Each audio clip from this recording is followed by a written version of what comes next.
Velkommen til Dialog på Heden, podcasten, hvor vi dykker ned i hjertet af Herning Kommune. Jeg er Troels Tylstrup. Og jeg hedder Lone Krog, og vi er dine værter på den her ugentlige podcast. Hvor vi hver uge prøver at gøre dig klogere på kommunalpolitiske emner for Herning Kommune gennem samtaler med eksperter og videnspersoner. I dag har vi besøg af Nicki Kvist, eller vi er på besøg hos Nicki Kvist. Nicki, han er leder af spillestedet Formaten og har en solid baggrund i event- og kommunikationsbranchen med fokus på kommerciel strategi og frivillighed. Han står i spidsen for et aktivt kulturhus med 125 koncerter årligt og 100 frivillige. Men Nicki, inden vi går i gang, hvad er din umiddelbare vision for Herning Kulturlivs rolle i byens udvikling? Altså jeg synes jo mest af alt, at kulturen skal, og jeg synes også, den gør, øge værdien af at bo i byen, vokse op i byen, studere i byen, arbejde i byen, flytte til byen. Det er en af de agendaer, jeg synes, der er allermest vigtigt. Men jeg synes også, at kulturen skal udfordre. Det gør den jo altid. Det er den god til. Og så må den også gerne uddanne. Det er også for mig et kardinalpunkt, at vi uddanner den kommende kultur, altså de unge, både på musikscener, men det er lige så meget musical, teater og andre ting, som vi jo også har i byen. Hvis man sådan kigger sådan, ned i sådan Herning Kommune, og sådan, hvordan tingene de sidder sammen der, og hvordan kan Herning Kommune så være med til at sikre, at de kulturelle institutioner har et solidt økonomisk og strategisk grundlag at arbejde ud fra? Mest af alt så handler det jo om, at man er enige om, eller beslutter, at kulturen er afgørende for byen. Det tror jeg er det vigtigste, fordi hvis der er tvivl om det, så bliver det jo sværere også at blive enige om, at man skal sikre noget. Og det er vi jo historisk i Herning ret enige om.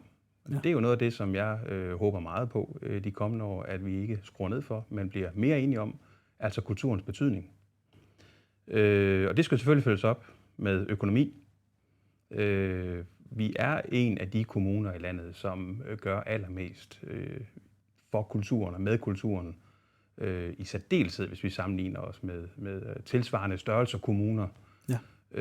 Og så vil der jo være mange af de kommuner, som ligger steder, hvor det er mere nemt og naturligt, at man laver kultur, hvor vi her i Herning jo tit trodser tyngdeloven.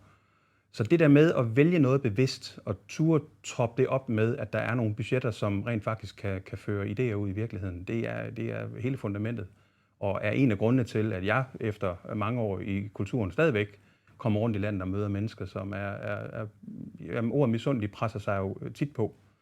De forstår ikke helt, hvordan man gør her i Herning. Hvorfor gør vi det? Det kan de jo godt se, men hvordan får man det til at lykkes?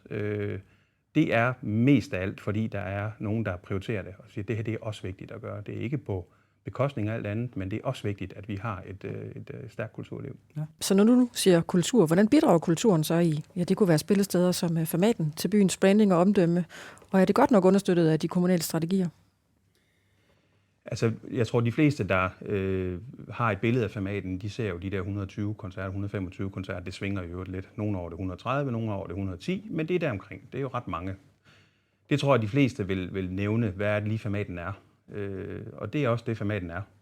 Men Formaten er også utrolig meget mere end det. Så vi bidrager jo også på et fællesskab af flere end 100 frivillige, som har deres gang her i huset 3 gange om måneden i gennemsnit.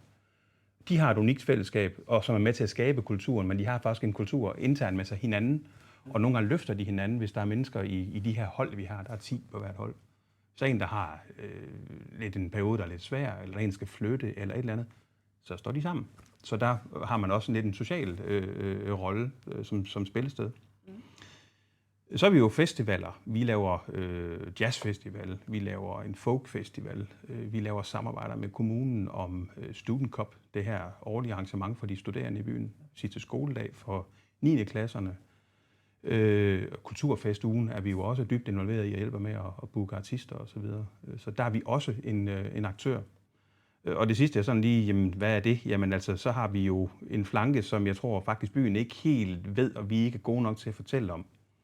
Men Formaten har faktisk i mange år været projektejer på en række projekter, som, hvis man tager det sådan helt overordnet set, så skaber de projekter fremtidens arrangører, altså unge, som godt kunne tænke sig at komme ind i musikbranchen eller eventbranchen. De får A-nøgler til lokaler, de får nogle budgetter at lege med, de får lov til selv at skabe kultur. Det er nogle af de projekter, som det er faktisk vokset ud af hænderne på os, for det startede i det midtjyske, det startede lokalt, og har været sådan noget i Herning og omegns kommuner, samler man unge aktører, som gerne vil skabe kultur. I dag er det vokset til et stort nationalt projekt, som vi helt ærligt har lidt svært med at følge med i, hvor meget der egentlig er gang i. Det samarbejder med Smukfest og Spotfest og alt muligt andet, hvor vi har unge mennesker til at lære at lave kultur og få lov at folde sig ud på deres måde. Det er vi faktisk også en del af. Og det helt nye, der lige er kommet, er jo det budget, fordi der blev indgået for ikke længe siden, var der faktisk en bevilling til at skabe et bedre studiemiljø i byen. Og der er en del af den pulje er gået til et projekt, vi også er en del af, som jeg tror, byen kommer til at lære mere at kende, hedder Connect, som grundlæggende handler om, at institutionerne, uddannelserne i byen, skal få redskaber til selv at skabe endnu bedre studiemiljøer med kultur. Så en lang smøre, men altså, ja, vi laver koncerter, det gør vi, det er det, folk køber billet til, det er det, de kender os bedst for.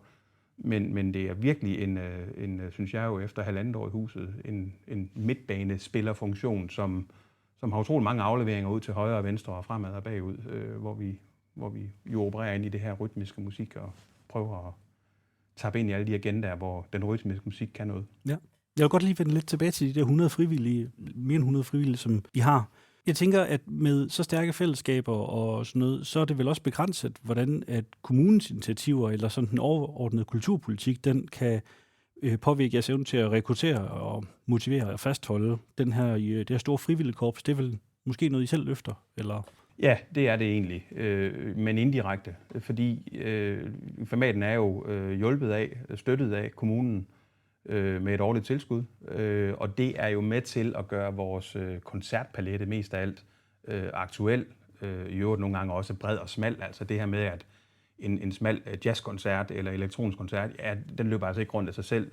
Det vil ikke leve i den her by, hvis ikke der var nogle støttefunktioner, og der er staten jo også med det samme tilskud, så stat og kommune gør, at formaten er et lækkert, aktuelt og et meget vidtrækkende spillested med et meget farverigt program. Det er jo en del af det, der også gør det sjovt at være frivillig heroppe. Ja.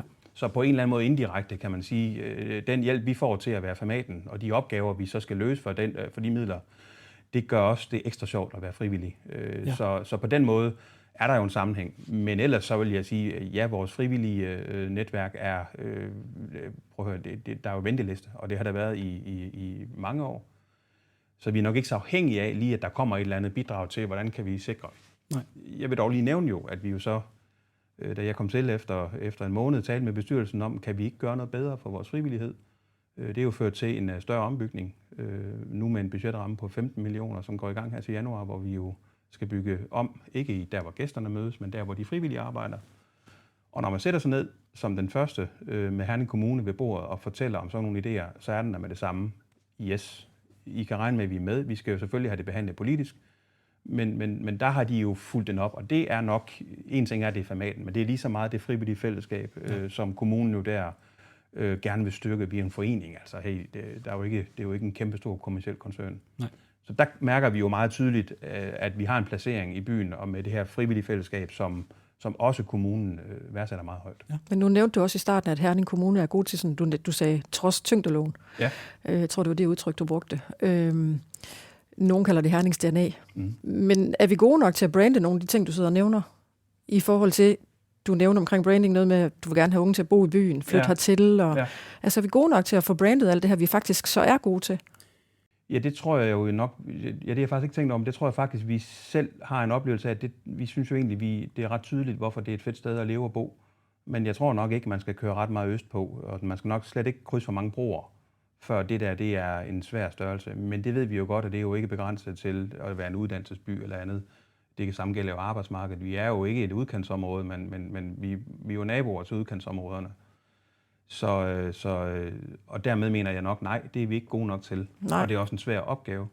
Det er jo noget af det, der ligger. Jeg følger jo også lidt med politisk, og kan jo godt se, at det nuværende byråd jo er meget optaget af at få skabt et studiemiljø, som er endnu mere værdifuldt. Så vi er ikke gode nok til det, men jeg fornemmer da virkelig også, at det ligger meget højt på agendaen. Ja. At få øget værdien af at flytte til byen, enten midlertidigt i familie med et studie, og måske endda blive boende. Ja, præcis. Når vi kigger på, hvordan kulturaktører de er med til at sikre, at kulturen bliver anerkendt som vækstmotor i Herning, det kræver jo også noget rygstøtte fra kulturpolitik.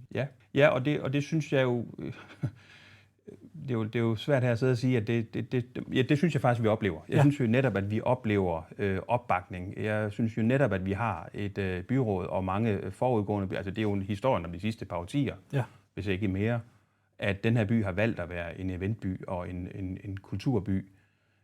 Så deri ligger der jo, fordi det bliver fuldt op af støttekroner og i øvrigt opbakning på alle mulige andre måder. Der synes jeg, der ligger den her anerkendelse af, det er vigtigt for byen. Det er en del af noget større, at der er noget kultur i byen. Det er en del af byens fremtid. Ja. Jeg fornemmer faktisk, at det jo virker til at være en dagsorden, der er stigende i øjeblikket, at kulturen har en påvirkning på tiltrækningskraften og fastholdelsen af arbejde og studerende. Ja. Nu har vi talt om det her med frivillige, men I har også mange unge, der er frivillige, og man taler meget om, hvor vigtigt det er, at alle børn og unge er en del af et solidt og sundt fællesskab.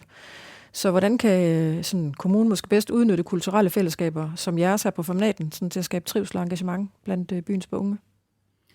For os er det, der gør forskellen, for vi har jo en lang række unge fællesskaber koblet på. Vi har jo sådan den klassiske fortælling om, hvordan er det lige Formaten og unge miljø hænger sammen. Jamen det er, at det har tidligere været sådan historien, det er bare SX'erne. Det er faktisk mere end SX'erne, men altså SX'erne selv får lov at organisere sig i sådan nogle arrangørgrupper og sådan noget, hvor de kan få lov at lave koncerter nede på scene 7 og så videre. Det er jo noget af det, vi understøtter. Vi giver dem lidt penge, og vi giver dem en nøgle til nogle lokaler og siger, det må I løse, og I kan altid komme og spørge om hjælp.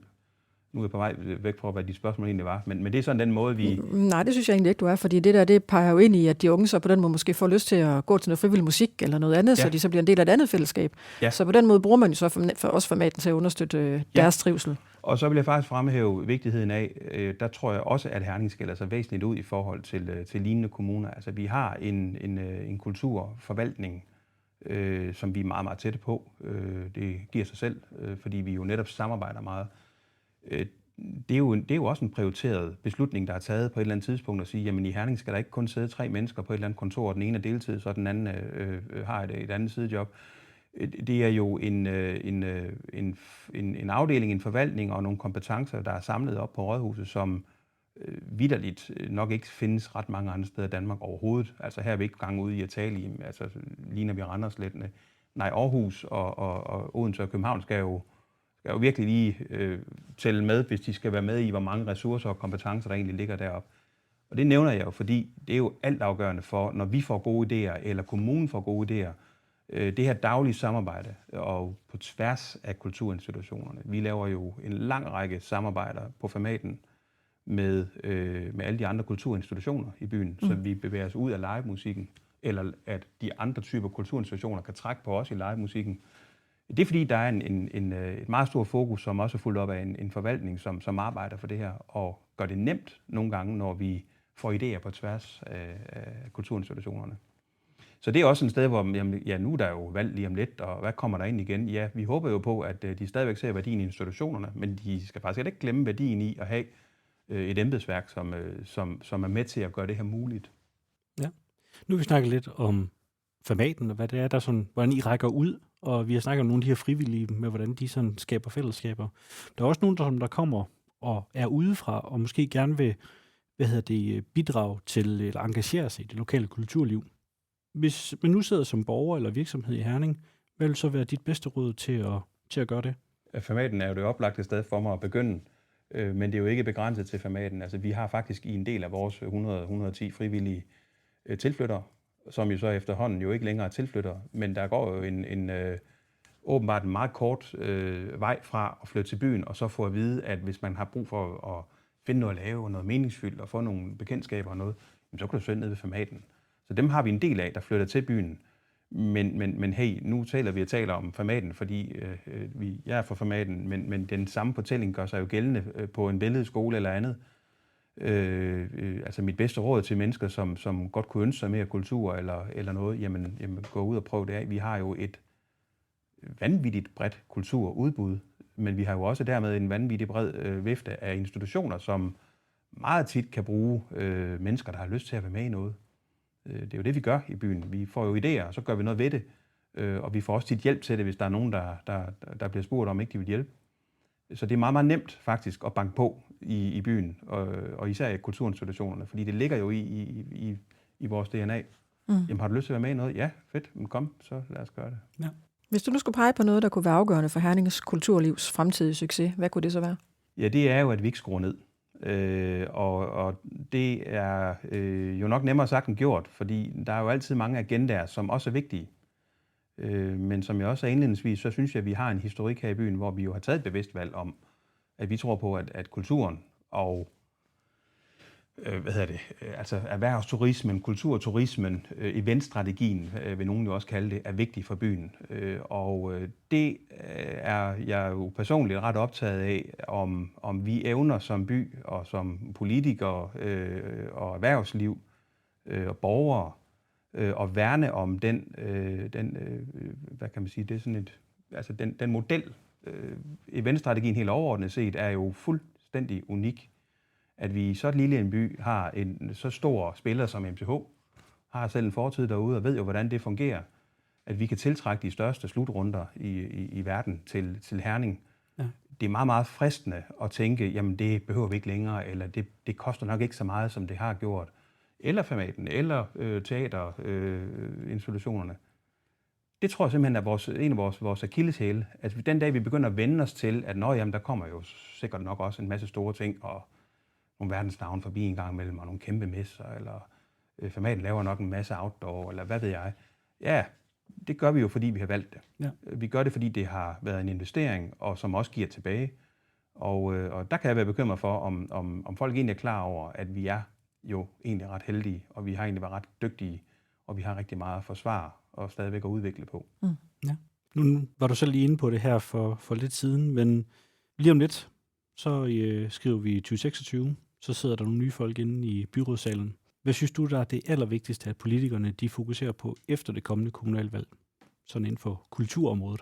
Det er jo virkelig svært at sidde i kulturuniverset her i Herning og kigge ind i det kommende valg, uden at nævne sheriffen på kulturområdet. Fordi det tror jeg det er vi mange i branchen, der jo er spændte på. Og med spændt, der er man jo sådan positivt spændt. Man kan også være bekymret. Det vælger jeg så ikke at bruge det ord, det gør jeg så alligevel. Fordi vi har jo haft en historik med en sheriff ved roret i kulturudvalget, som selv bruger ordet sheriff, Johs Poulsen, fordi at han ser jo sheriffens rolle som den, der passer på byen. Og det er jeg da i hvert fald spændt på. Hvordan i alverden kommer vi lige videre efter en profil, som i så mange år, så markant og tydeligt har virkelig ønsket kulturens udvikling og kæmpet for det. I øvrigt bakket op af et byråd, som jo også har været igen tilbage til, vi har været ret enige i byen om, at det er den her vej, vi tror på den rigtige for byen. Der er noget på spil i den her valgrunde for kulturen i byen faktisk. Netop fordi det jo er personificeret i Jos. Ja. Så det kan jeg da godt være sådan lidt, kigge lidt frem på med spænding. Får vi en person, som evner at forklare, hvorfor at kulturen er vigtig for Herning og omegn, og i øvrigt hele landsdelen, det synes jeg er afgørende. Mm. Tak for det, Nikki. Tak fordi du ville være med og dele din viden. Og tak til jer, som der lyttede med. Vi håber, I blev klogere på, hvad kommunalpolitik det betyder for jer. Ja, så håber vi bare, at I nu er blevet klogere på, hvor I skal sætte jeres kryds til kommende kommunalvalg. Ja. For det her, det var sidste afsnit af Dialog på Heden i denne omgang. Din podcast om alt det, der betyder noget for Herning og omegn.